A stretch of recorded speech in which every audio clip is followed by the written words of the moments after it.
Chapter 1: Estrangement from his first son. You know, sometimes, when I look back, the things I regret the most aren't the big things that everyone knows about. It's the small things, the things that didn't make headlines, the things that were just personal. Like the way I treated Julian. My own son.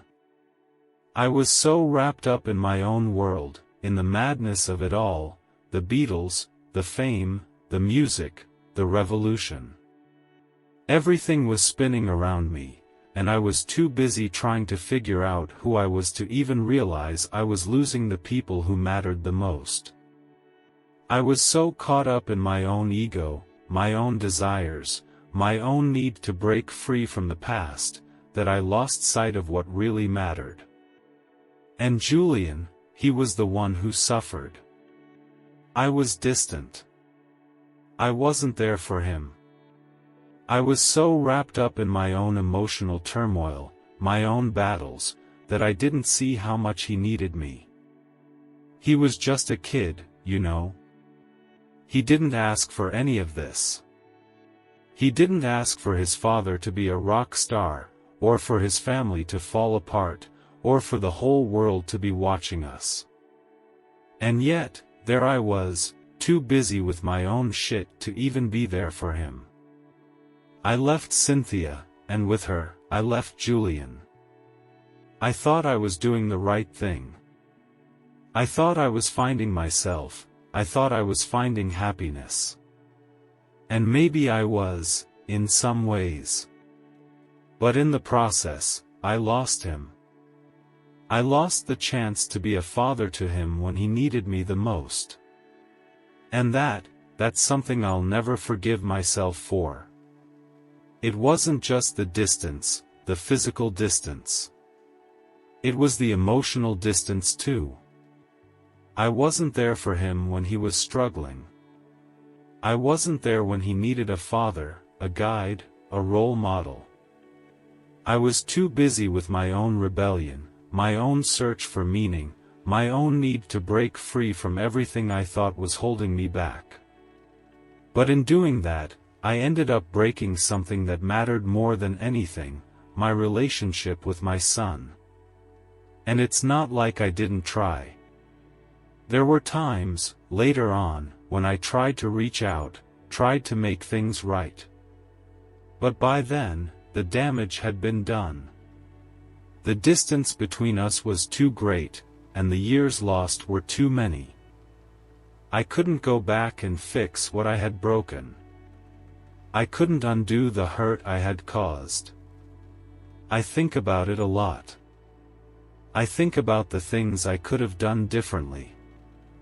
I think about how I could have been a better father, a better man. But then I realize, I can't change the past. All I can do is live with the consequences of my actions. And trust me, the regret, the guilt, it's something I carry with me every day. You know, people always talk about fame, about how great it is, how it gives you everything you want. But they don't tell you about the cost.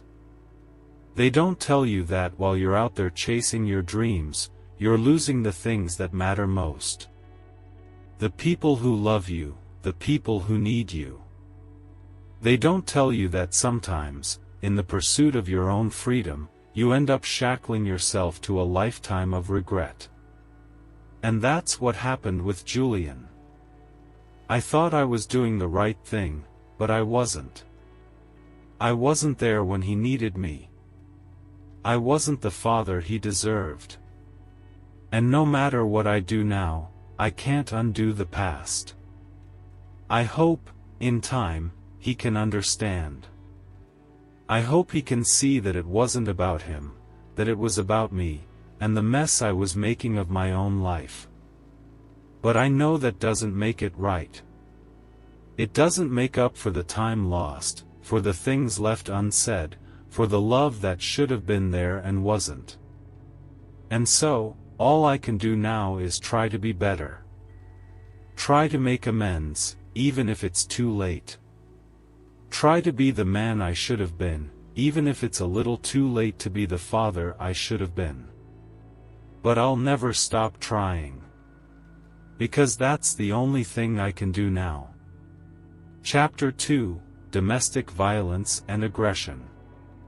You know, there's a part of me, well, a big part of me, that I wish I could erase. A part of me that, if I'm being honest, I'm ashamed of. It's not the public stuff, the fame, the music, the headlines. It's the private stuff.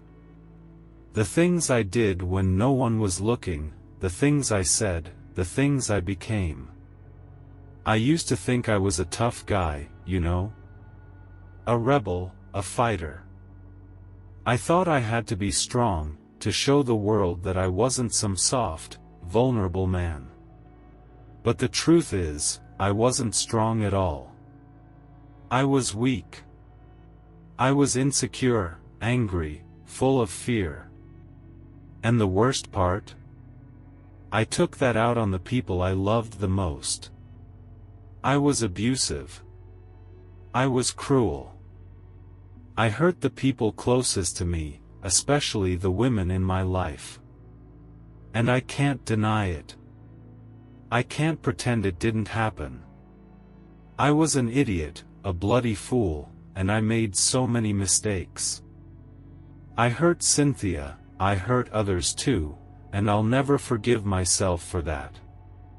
I remember the anger, the frustration, the way I'd lash out. I thought it was normal. I thought it was justified. I thought I was entitled to that kind of behavior because I was struggling inside, because I was so messed up. But that's no excuse. None of it is. I'm not proud of it, and I don't want to sugarcoat it. I was violent. I was cruel. I did things I regret with every fiber of my being. I hurt people I loved, and that's something that stays with you. It's not something you can just forget. It's not something you can just apologize for and expect everything to be okay.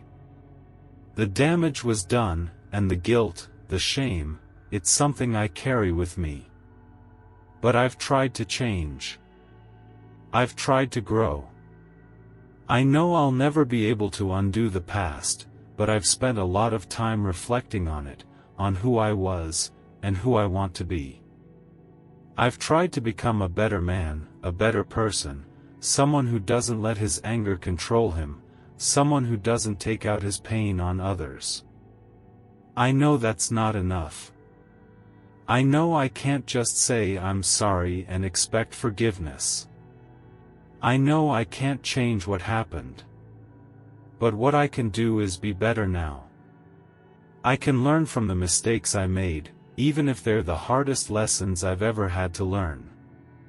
And I can try to be the man I should have been all along. The truth is, I've hurt people. I've hurt the people I loved the most. And that's something I'll never be able to fully make up for. But what I can do is try to be better. I can try to make sure that I don't repeat those same mistakes, that I don't let that side of me take over again. And maybe, just maybe, if I'm lucky, I can make peace with myself. Because I'll never be perfect, and I'll never be able to undo the harm I've done. But I can try to be a better man, a better person. And that's the least I can do. Chapter 3, Drug Addiction. You know, there was a time in my life when I thought drugs were the answer. I thought they were the key to unlocking some deeper truth, some greater understanding of the world.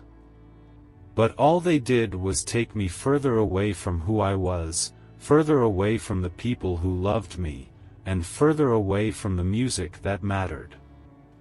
I remember those days, the late 60s. Everything was spinning. The world was changing, and so was I. I was searching for something, anything, to fill the emptiness inside. The fame, the pressure, the expectations, it was all too much. I was looking for an escape, a way to numb the noise, to silence the chaos in my head. And drugs, LSD, heroin, they gave me that escape, at least for a while. But it wasn't real. It wasn't freedom. It was just a trap. A way to disconnect from everything, to avoid facing the mess I was making of my own life. I thought I was being profound, I thought I was expanding my mind, but all I was doing was losing myself. I remember the first time I tried LSD. It was like I could see the universe in a way I'd never seen it before. Colors were brighter, sounds were sharper, everything felt so intense.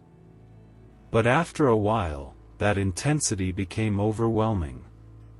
It wasn't about creativity or expanding consciousness anymore. It was about escaping reality, about hiding from the pain I didn't want to face. And heroin, well, heroin was the worst. It was the darkest place I ever went. It was the one thing that made me feel numb, made me feel like I wasn't hurting anymore. But it wasn't real. It wasn't peace. It was just an illusion. And the more I used, the more I lost touch with everything, myself, my music, the people I cared about. It affected my relationships. It affected my creativity. It affected my health. It took me to places I didn't want to go. It made me someone I didn't recognize. I hurt people along the way. I pushed people away. I was a shell of who I used to be. And I knew it. But I couldn't stop. I couldn't break free. It took me a long time to realize that the drugs weren't the answer. They were the problem. They were just a way to avoid the real issues, the real pain I was carrying. And when I finally got clean, when I finally pulled myself out of that mess, I was left with the wreckage. The relationships I'd damaged. The years I'd wasted. The music I'd almost lost. I can't change what happened.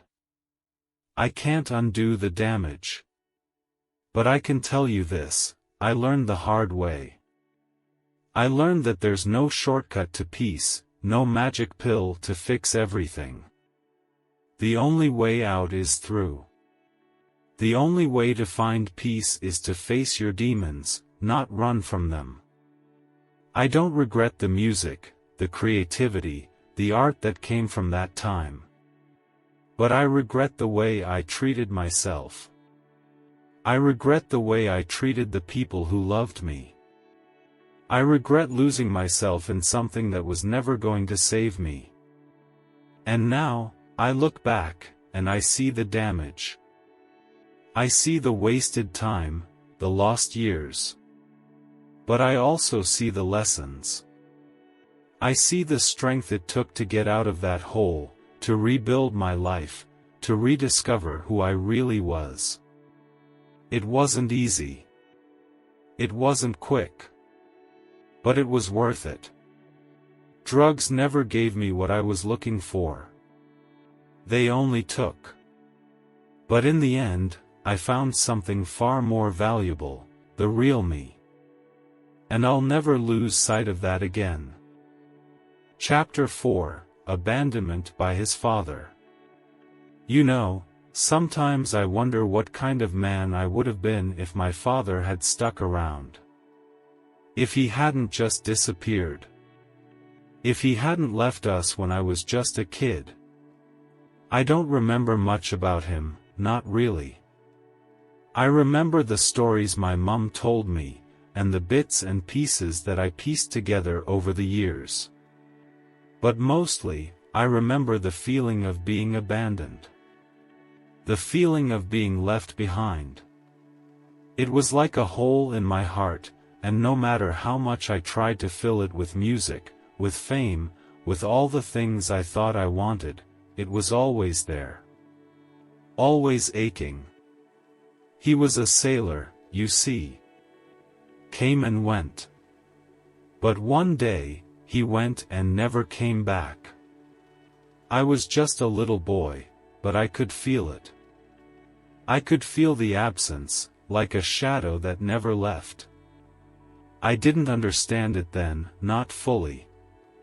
I didn't know why he wasn't there, why he chose to leave. But I felt it. And that feeling, that sense of being abandoned, it stayed with me, deep inside.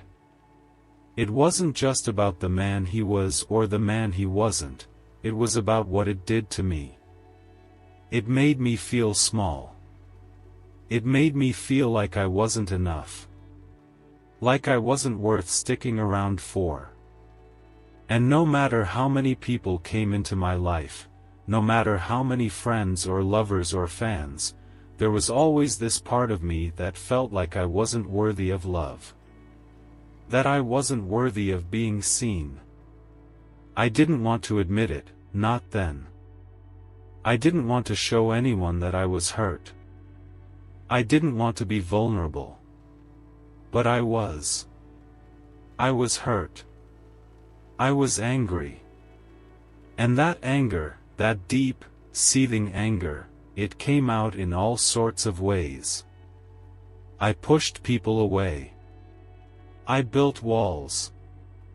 I acted like I didn't care. But I did. I cared more than anything.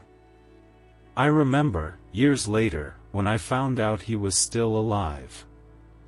I remember the anger I felt when I realized he didn't even try to make contact, didn't try to explain, didn't even try to be a part of my life. It was like he'd never existed. Like he'd never mattered. But that's the thing, isn't it? The thing about abandonment, it's not just about the person who leaves. It's about the person who's left behind. It's about how you carry that weight, that feeling of not being enough, that fear of being abandoned again. It shapes you, whether you want it to or not. It shapes the way you see the world, the way you see yourself. I spent years trying to prove I was worth something. Trying to prove that I wasn't like him. Trying to show the world that I could be loved, that I could be enough. But I never fully understood how much that abandonment had hurt me until much later. I don't know if I'll ever forgive him. I don't know if I'll ever get the answers I need. But what I do know is this: I had to learn to stop carrying that weight. I had to learn to let go of the anger, the resentment, the need for his approval. I had to learn to love myself, even if he couldn't. It wasn't easy. It's never easy to let go of something that deep, that painful. But I did. I had to. And in the end, it wasn't about him at all. It was about me. It was about finding peace within myself, even in the face of abandonment. Because, in the end, I realized that I don't need anyone to tell me I'm worth something. I don't need anyone to show me love. I can give that to myself. I can heal myself. And that's something no one can take away from me.